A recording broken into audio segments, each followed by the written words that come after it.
Hello, everybody. So, a couple of days ago, I hosted an online clarity workshop, and during the workshop, one of the participants, a writer, and someone I knew prior to the workshop, brought up, so I've just, in her case, she was talking about I just finished the Founders course, and now, and which is great, and now I find that I don't want to do anything, and I don't have a problem with it. It's just that I noticed that I'm just kind of sitting around, and I'm not getting anything done. And this is not, and it's not a predicament, but I can, if you can spot a pattern, you can see where if you project that indefinitely, it could become an issue. And and it's true that many times our lives do get changed dramatically in post awakening, but that doesn't necessarily mean that your life goes down the tubes. My life has changed ultra dramatically. I don't know how it could have changed more radically than it has changed since awakening occurred, but it's for one thing, it's not been overnight. It's been gradual, and there's some stuff that happens overnight. I mean, perhaps and perhaps not. I mean, just every awakening is an individual thing. It's a snowflake. Every awakening is a snowflake. They work. They happen the way they happen. They work the way they work. But the misunderstanding is once we've seen from this universal truth, and we've seen that, oh golly, there's nothing, there's nobody home, and there's no one here, and da da da, and I can't see a point in this in anything, and I mean, this is the desert of awakening. And it can be a tricky place. It can be an unfun place to be because we always, which is kind of interesting because we always thought, I just can't wait till I wake up because as soon as I wake up, then I'm going to be happy all the time. And wake up, find out, well, for God's sake, I'm awake and I'm depressed. What's up with this? And which doesn't mean you necessarily get depressed, but you can. And actually, if we go too far in the direction of the universal, which is that if we actually begin to believe that there's nothing here of consequence, let's use the word of consequence instead of real. There's plenty here of consequence. There is a world here that we experience. It may or may not be real. We're not here to address that today. We're just saying that we experience it as being real. I have relationships with my little dogs that are here. I have a relationship with Betsy, and I have a relationship with you and all my clients and all of this, and it's great. I mean, I'm not trying to get over that.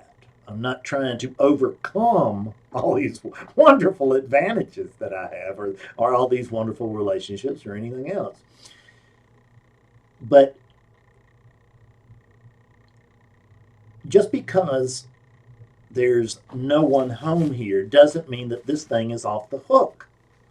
You see, this is the funny thing is that when we wake up, the thing that wakes up, of course, again and again and again and again is awakeness itself. Awakeness wakes up to the truth of itself. The unit does not wake up. The unit is still doing what it's doing unless it's not, which means that the unit just kind of just shuts down, and it becomes just the watcher, the witness, and because that's ultimately what you are as a witness. But that doesn't mean there's nothing here of consequence. So let's call, just for the sake of things today, let's call manifestation real. If it's being explored story free. So once you see that there's no stories here, then you see that meaning is always a relative thing. There's not the meaning of life. That's what we were all trying to discover, or many of us were trying to discover, was the meaning of life. What was that? The Hitchhiker's Guide to the Galaxy? They found out that the meaning to life was 42 or something like that. I mean, and that's about the way of it. That's truer than we would like to think, in the sense that what we find out is that meaning is all relative. So in order to have meaning in my life, guess what? I got to put it there. And see, the stories put meaning in your life, which is, oh God, I gotta get this done. If I don't, then I'm going to be thrown out, or I've got to get this, or she's going to be mad. I got to do this, or I'm going to fail. I got to do this, or my boss is going to get me, or whatever it is. All these stories, the stories put meaning in our lives, but a lot of times they do it by way of fear. Which is I have to get this done, or I've got to pay the consequences, and I don't want to pay the consequences. So for God's sake, let me get this thing done. But there's stories even in my marriage. I mean, it's there's no marriage there until there's a Fred, there's a Betsy, right? And there's got to be duality, the apparent duality there. There has to be the experience of duality. That experience of duality is happening within non-duality. Non-duality is what? It's the whole thing. Don't think you can't experience your true nature, because you can't experience anything else. This is it. This is your true nature right here. This is your true nature talking to you. This is your true nature listening to this. And your truer nature, even more true than that, is the presence through which this unit here is talking to you, and it is the mechanism by which that unit can hear. It's the background to everything. Nothing happens in the absence of presence, in the absence of the sense of being. In the absence of the sense of being, there's nothing here. So now we got the sense of being, and we got I am, right? So, but this I am what? We don't know what we are. Not if we are seeing from the universal point of view. We got no idea. So as a result of that, we don't know what should be going on here, right? We don't know what we are, don't know where we are. I mean, other than here. And everywhere we go is here. Everywhere I go, there I am. So I construct stories to put meaning into my life. And most of the stories I'm inheriting. My parents gave me stories. Society gives me tons of stories every day. And I'm just going by them. We're going by these stories. And these stories have a practical value. So that when we see through them, it's like the universe flashes us, and we get to see the way things really are. It lets the air out of that balloon, but we can start to believing that what we've seen in that flash is actually true. And what I want to tell you is that if you feel like you have seen the truth, there may have been an experience of truth, but it's impossible for us to see the truth. I have never seen the truth. You will hear me say that I have. Because it's just a phrase, right? You'll hear me say that I have seen the truth or whatever, but the fact is we can only be the truth. We cannot see the truth from afar. That's what we're all trying to do, and it can't happen. The only thing we can do is realize, oh, look at this. I'll be doggone. After all this time, I am the truth. God, it's pretty maddening. I'm a dog that's been chasing its tail. So we put we more or less we put the story back in. See, because that's what we do. This is the way the game is played. I talked about the Bhagavad Gita on Sunday. The whole Bhagavad Gita almost is about, a great deal of it is about karma yoga.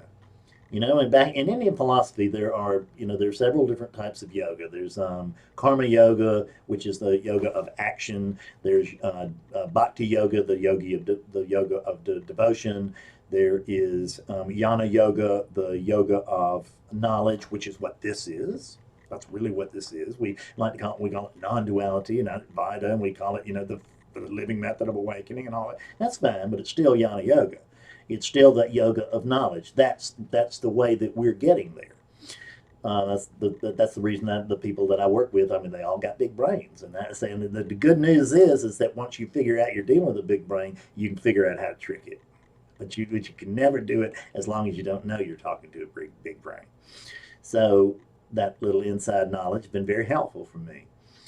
So the there's also, and then there's Raja Yoga, which is it's sort of those three yogas all together. And I'm not mentioning Hatha Yoga because I think of Hatha Yoga as just being the physical exercise that may have many, many side benefits, but awakening is probably not going to be one of them.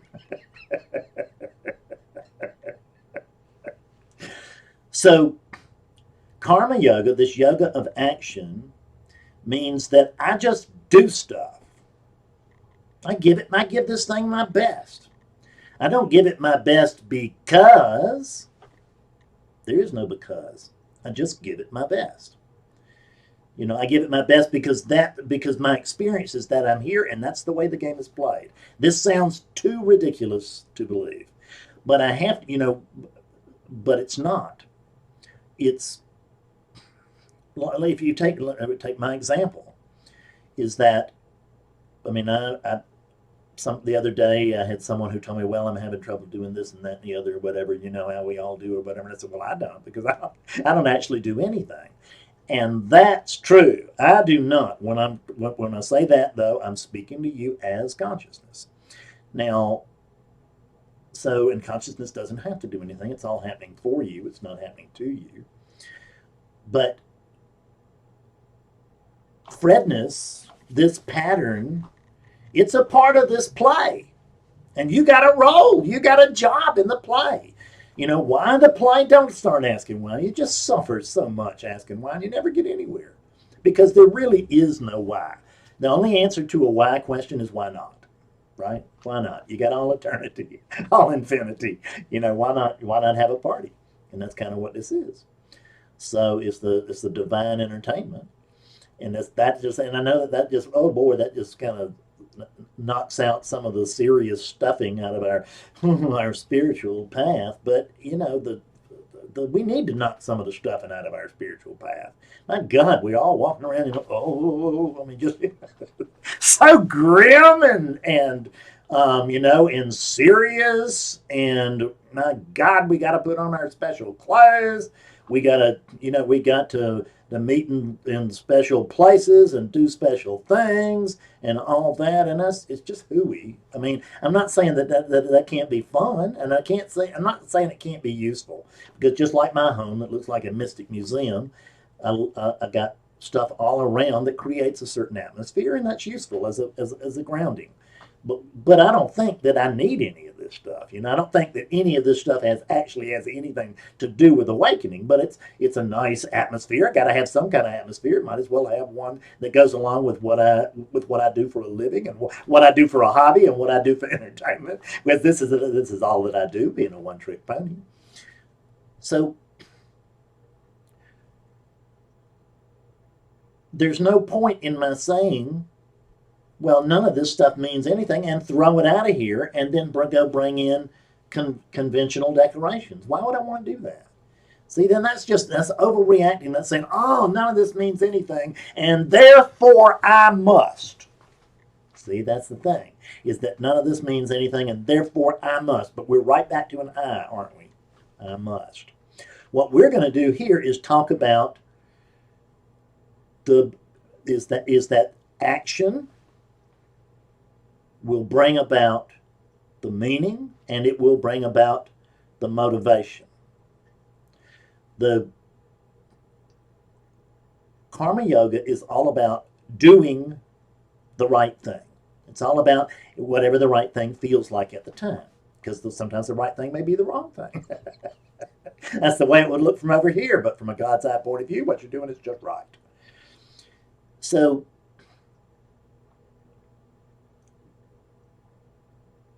my friend was talking about. I was talking about my practice.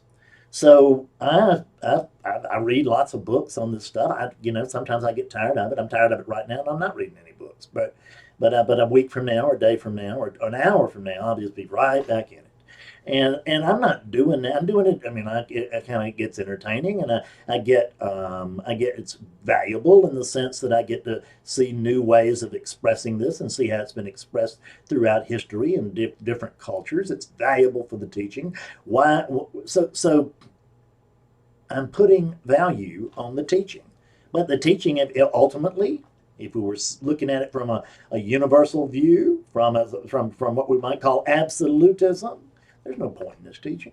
I don't even know why I do it. I just do it. I do it, but I do it because I can't not do it. But since I can't not do it anyway, if I'm going to be doing something, in other words, I just noticed that I used to be a bookseller, and I got a thumbs down on that after 10 years. They said, hey, this is the end of this. You're going to be a spiritual teacher, whether you like it or not. And at first I didn't like it, but it didn't make any difference. It just powered me right into it. Now I love it. But what happened was I didn't just wake up and have a spiritual teaching. I'm using my example. I told my friend, for example, to sit as the writer. I said, hey, she said, I'm just not writing anything. I said, are you sitting at the desk? Well, no, well, sit at the desk, right? In other words, go through the motions until the momentum is caught. Get out there and just start writing something. Which you can start writing. I don't know. I don't know what to write. That's fine. Write something on I don't know what to write. Write something on writer's block. Write something on emptiness. Whatever you feel like. But do your part. Be willing. Be willing. Oh, for God's sake, please be willing. And be open, because what you think is your part may not be your part. I thought I was to be a bookseller. That's what I thought. I mean, after having looked at teaching, I said, no, I'd rather be a bookseller. Just that wasn't my call to make. So, in my case, I worked very hard to try to make this as polished and a teaching, in other words, as clear a teaching as I possibly can. Sometimes I did a video the other day where I kind of sputtered along because I just wanted to see because I couldn't not. And I was interested just to see what would happen, and turned out to be okay, I think. So but I sat down and did it. I sat down and cut it on the camera, you see. The video didn't just leap out. I didn't have the inspiration to go sit in front of the computer. I did have an inkling. I was doing something else completely. It was an inkling that I was supposed to sit down and do a video on a certain topic. Well, I didn't wait until I got the motivation to do that. I sat down. If you watch that part of that video, you can see I don't even know what I'm talking about. I'm just waiting for something to come in that does know what it's talking about. And it shows. It shows up. And I think it went okay.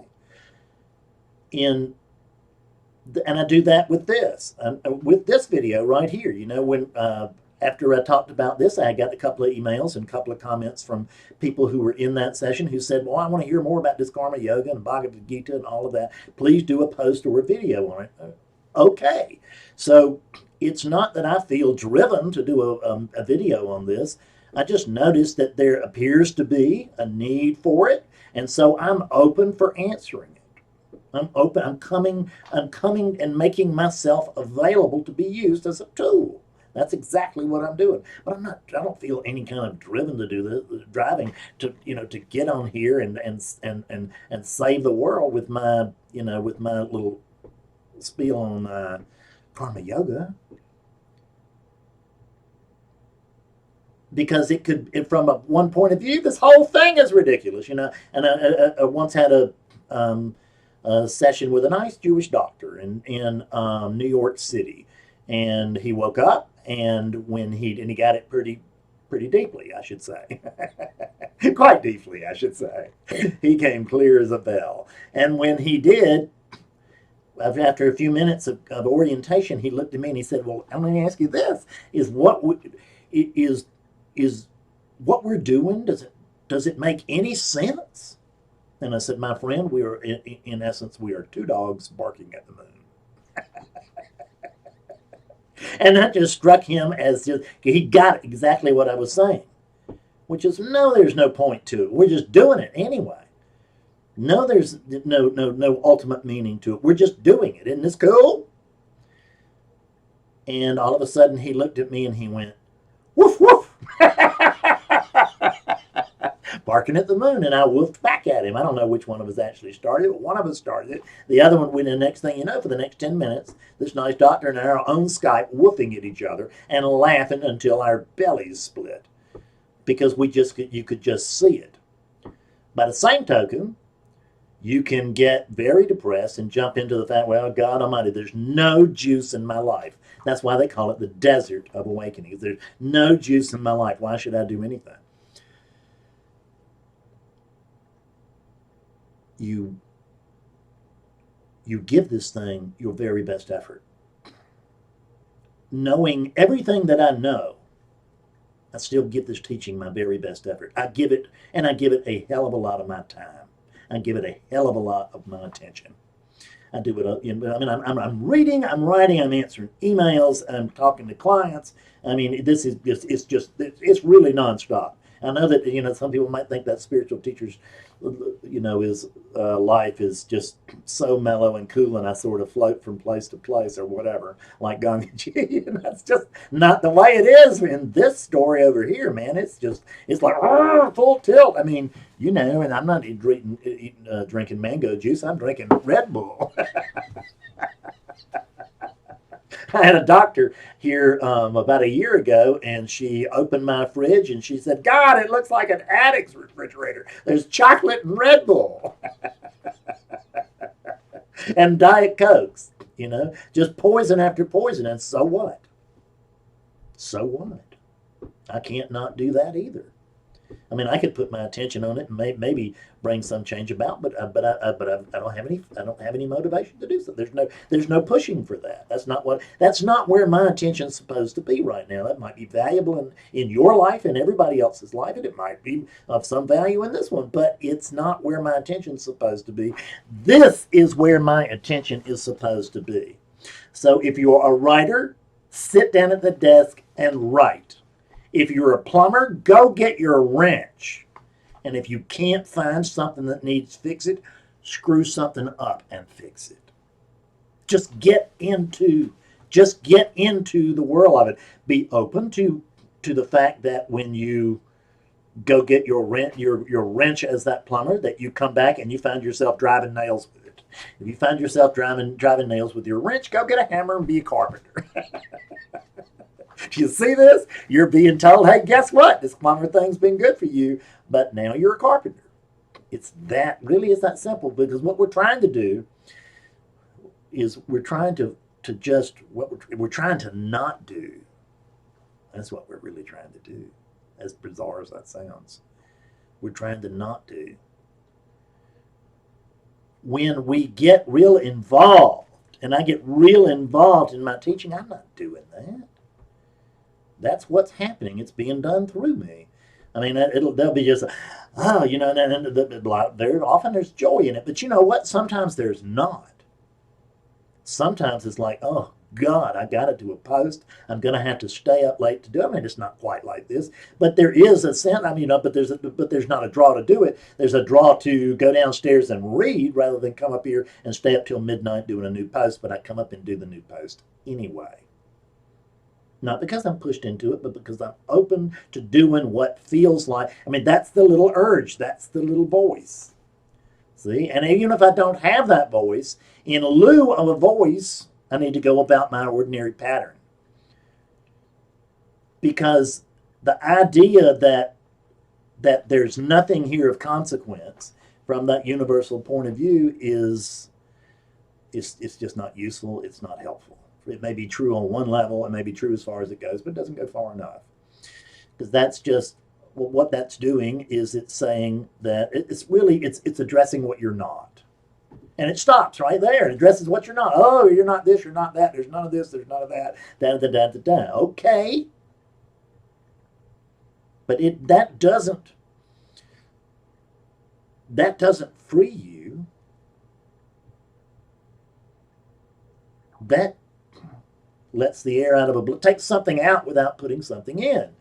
What we have to do is discover what we are, and what we are is the oneness, the whole thing, but there's simultaneously, we are this thing. And this thing has a job, and it's not going to be happy until it's doing it. It's just things are not going to go well until it's doing it. I don't care what the job is. Whether it's kicking an addiction or it's opening up a new store. I mean, who knows what they are? Let me tell you something. I have the largest chunk of my clientele is psychologists. I mean, just if psychologists ever get pulled up to heaven, I'm out of business that same day.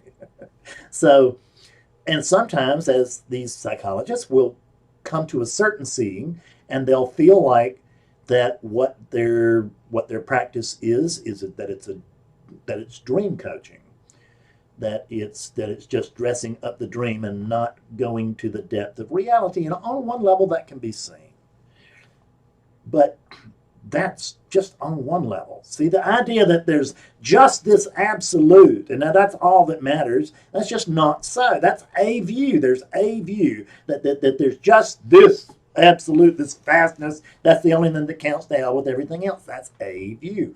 But there's another view, which is that there's just this, there's only manifestation. This is the view I had for 50 years, right? I mean, I was looking for something else, but I was working in, believing in, and functioning in with this, with manifestation. I was seeking the unmanifest, if you will, the wisdom of the ages, but I was in this, and this was where all my beliefs were. It's all where my time was. It was where all my attention was going. So so Betsy just came home, so that we're hearing her in the background talking to the dogs. Um, so the truth is that you are both things. See, there's a view, and that what's seen from this non-dual view, it doesn't travel to the relative. The universal view does not travel to the relative. The relative does not travel to the universal. So what we end up with in non-duality is holding the whole view, and it's operating it's operating in just that way. So that what we can see is that although there may not be the objective world with an objective meaning, and we all agree on what's important and this and that and the other, there's something for this unit to do. There's a red blood cell, and I think I'm stealing this from somebody in Buddhism, but it doesn't make any difference. So it's the same idea. The red blood cell does its job. It doesn't then say, oh, what's the meaning in all this? It just does its job. Now we've got awake. We've got some element of consciousness. Most of us that are seeing this probably got a pretty good bit of wakefulness going. Some of them got maybe as much as I do. Who knows? I mean, woo. That was a poor high point, I guess. So, but we have to be willing to do our job. See, there's one thing happening here. Yes, you're it, but you're not always going to be going around, I'm it, and I see, how I'm connected to everything. I've seen all that. I know what's true. But I also know what my experience is, and I don't want to deny my experience. I want to honor my experience. That's my job, is to honor my experience. That's the truth of it. So I honor that experience by giving my teaching my very best efforts. I try to tweak my writing. I do just everything. I try to do everything. I choose. I don't know that I choose the words that really come out, but I certainly put myself in a position by reading and listen. Well, not so much listening now, but I did listen to stuff for years. To get the slickest language, the most accurate language to put this message across the best way that we can. Because we're up against a hell of an obstacle, which is the fact that in order to talk about enlightenment, you in essence have to leave it to talk about it. Bizarre as that sounds, and I won't go into that, but that is the truth of it. So if you're a business person, do your business. Do it well. Put your attention on your business. Get involved. It'll pull you with it. That's the thing, and you'll find out. And if you hit a home run and everything goes smooth and easy, great. I'm already in my chosen profession. whatever. I mean, and my chosen profession it was chosen by elsewhere, not just by me, which is a good thing because now I don't have to retrain myself. But you may find out again that if you're driving nails with your wrench, then be open to being a carpenter. The and notice that the plumbing gets harder and harder, and that every time you drive a nail, it just gets a little smoother. So we got to be willing to switch horses right in midstream. Doesn't mean we'll have to, but we have to be willing to.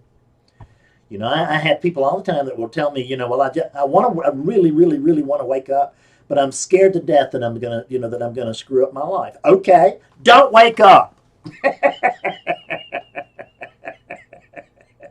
That's my real advice. Why take a risk? You've already got what you want. Stay with that. I mean, there's not, it's not like people are.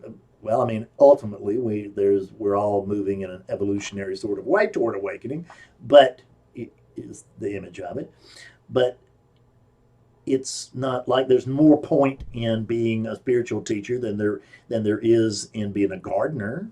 Heck, there might be less. I used to be a heck of a gardener. Now I don't garden hardly at all because I don't have any time. I spend all my time in front of this computer because I'm giving it my very best. In the Bhagavad Gita, which the whole book is about giving things your best effort and leaving the results to God. That's what the Bhagavad Gita is about. It opens and there's a big battle about to take place, and Arjuna, the young warrior, is in his chariot, and Krishna is his driver, and he doesn't know that Krishna is Brahman yet, representing Brahman, but he soon enough finds out. And he says, man, I have seen all this. These are my friends. These are my relatives. I don't want to do this. It's not worth it. I'm not going to fight. I mean, it just, and Krishna says, no, man, you've got to fight. And he said, why? And he said, because you're a warrior. Because I don't want to kill anybody. Tough luck. You're a warrior. And this is where you are. These are your circumstances. You've got to go. You've got to just go be the best warrior that you could possibly be. And just to take the heat off of you, let me tell you something. It says you are neither that you are that which does not slay and is not slain. And that's the truth. See, there were just the one thing going on. And there's no problem with just being the one thing going on. It's when we think we know what should be going on. That's where we screw up. Okay, so I know what should be happening here. That's what we screw up because we don't live in ignorance. Live in that great unknowing. Just live out. Just live as I mean, when I say spontaneous living, it doesn't mean that Betsy and I don't do things according to schedule and ritual. My God, we're both so obsessive compulsive. That I mean, everything's lined up and it's like, oh, I got to. We sat in a different chair in a different booth in our favorite restaurant the other night, or one of our favorite restaurants the other night, and it was like, wow, this is really shaking things up for us. So it's bigger than just living spontaneously in this moment. The fact is that the booths we wanted to sit in were not clean.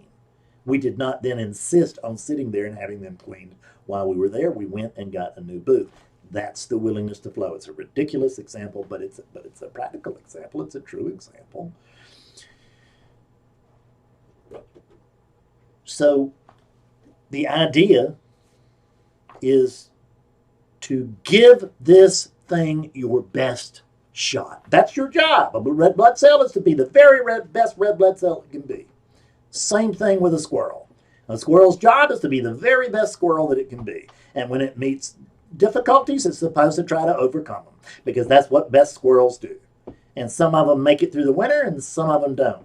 And even the ones that do will be dead in a couple of years. They're squirrels. But, but that doesn't mean it's pointless. See, it's pointless for me to make up my bed every morning. I get up every morning. Betsy's already gone to work. I get up, I make my bed sometime during the day. Sometimes I do it right off. Usually I just do it a little later. But I always make up the bed. Then when Betsy gets home, you know what actually, before Betsy gets home, Willie will get in there and unmake the bed for us. But then Betsy will come and she will turn down the covers and make everything neat. And it's beautiful. But why the hell would we go through that? I mean, why don't we just get into the covers every night? I mean, just why bother to make up the bed?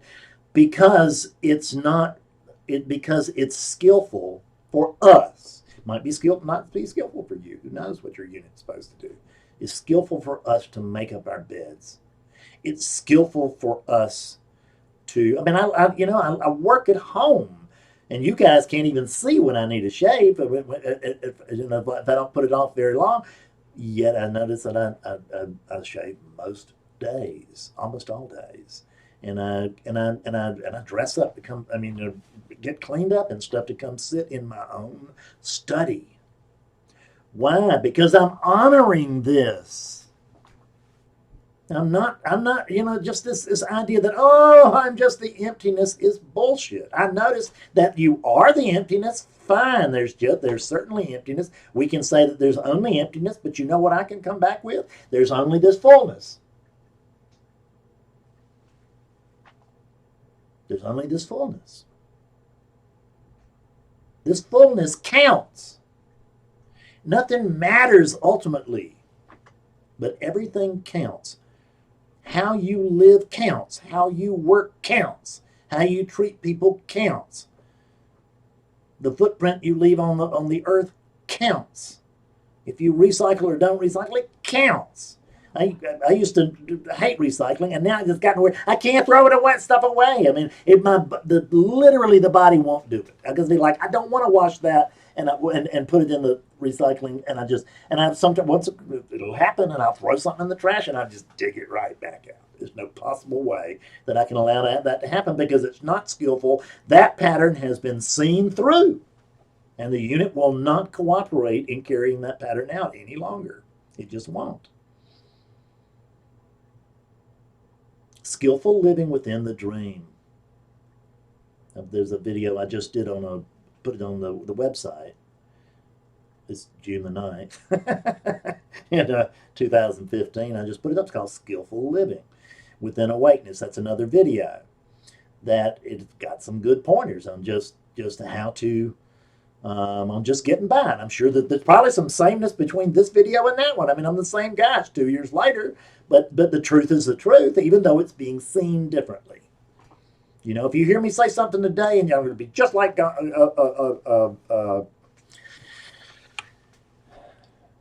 Gandhi, which is that Gandhi said, what are these contradictions? And he said, if you hear me make a statement 5 years ago and you hear me make it today, go with what I say today, because I will have seen things. It will have been made clearer for me. So I will say the same thing. So this video may be more skillful than that one. I don't know. It's not actually my job. It's my job to get on here and try that, and it's your job to do what you're supposed to do. And just because you don't feel like it, just notice something. Notice how that's all about the unit. I don't feel like it. Who's talking? Just be willing to get back into the game. If you look at the Zen ox herding pictures, and it's like, well, first we glimpse the ox, and then we find the footprints of the ox, or whatever. We find footprints. We hear about the ox. We find footprints. We get a glimpse of the ox. I think it's the third one. And it goes all the way through, but at some point we come back to the village. We don't wake up so that we can, just sit around and be blissed all day. We wake up so that we can work. So that we can work in the dream, making it more skillful. Why? Because it counts. Does it matter? No. Does it count? Yes. And the great thing is once you figure out that it counts, but it doesn't matter, you're off the hook. You don't have to worry about whether you succeed or not because you can't fail. This is the truth. This unit, I look at stuff I did yesterday, and the thought will go through. I wonder if that's, is that right? I mean, should I have done that? And it just stops right there because I couldn't have done otherwise. This unit, no matter how unskillful it may be, it's always doing what it's supposed to be doing from a God's eye point of view. Now, from my point of view, it may not be very skillful. From your point of view, I'm sure it's not very skillful lots of the time. But it's always moving the way that things have to move. The key is, am I surrendered to that or not? When I'm surrendered to it, everything can happen smoothly and slickly, and the Tao is moving through me without the friction of Fred. And when I'm not, it's happening anyway. And I am suffering and swearing. I mean, that's just the truth of it. So I hope this is helpful to those who asked for it, and I hope it's bearable for those who didn't.